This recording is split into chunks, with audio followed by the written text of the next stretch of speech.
Cindy, when the sense that you, the Afiya House, you said it really helped you when you were in distress to really, as a safe house. What was it about it that helped pull you out of yourself in a way, or feel safe? First off, it was an option from instead of getting committed, which the therapist and the psychiatrist agreed to. So number one, that's a win, right? Number two, I go in there and they ask me what would be supportive, and initially that I had a bad reaction to that, because I'm like, I'm in big trouble, and if you guys don't know what to do, this is bad. And but what it did was it made me try to be the expert of my own experience. And so they asked me this other question, which was, what if anything was helpful about being in the hospital? And can we recreate that without you having to go? Which was a really good question. And I really didn't like my answer. My answer was, well, somehow it is helpful when they lock me in a room for 3 or 4 days, when they put me in isolation. And what Afiya said is, well, we have rooms and they lock, but they lock from the inside. So if you want to go stay in a room for 3 or 4 days, you can.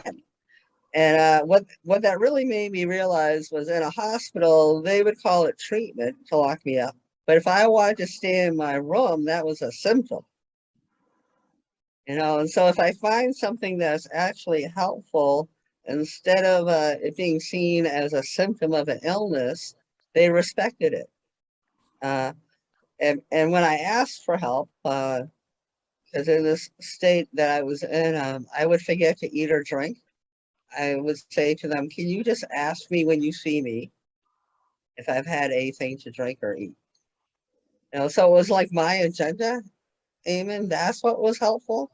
It was my agenda. It was also helpful that people were available 24/7. So there was one night I woke up and all of a sudden I could talk. I wanted to talk and I wanted to connect. It was like 2:30 in the morning, and I went to Kathy knows him, Ephraim, and I said, do you plan on sleeping tonight? Because I am like awake and want to talk. And he said, go for it. If I had been in the hospital, they would have, firsthand experience, told me to go to bed or chase me down the hall with a syringe of Haldol. So it was really about, having this place where, I had a space. I had my own room. And people weren't coming in. They could knock and say, hey, we're cooking something downstairs. Do you want any? But I had this safe space where, my it wasn't being violated. I had a total. People believed I could move through it. That this could be a learning opportunity. And I'll say one more thing that's I'm a little shy to say was big feelings are tolerated. If I cried, it wasn't seen as a symptom. It was seen as something that could potentially be really healing. And if I was really angry, they would come up with ways of me being able to express the anger and not get in trouble. Whether that meant, beating a mattress, or in my case, breaking dishes outside. Like they really tried to work with me versus control me, and put a lot more responsibility. They were trying to learn from me what was helpful instead of them trying to pound into me what they thought would be helpful. And one of the most healing things was spending 4 hours putting a ping pong table together in total silence with the assistant director.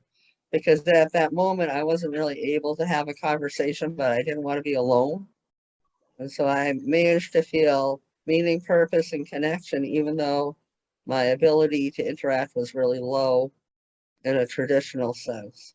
So those are some of the things that really helped.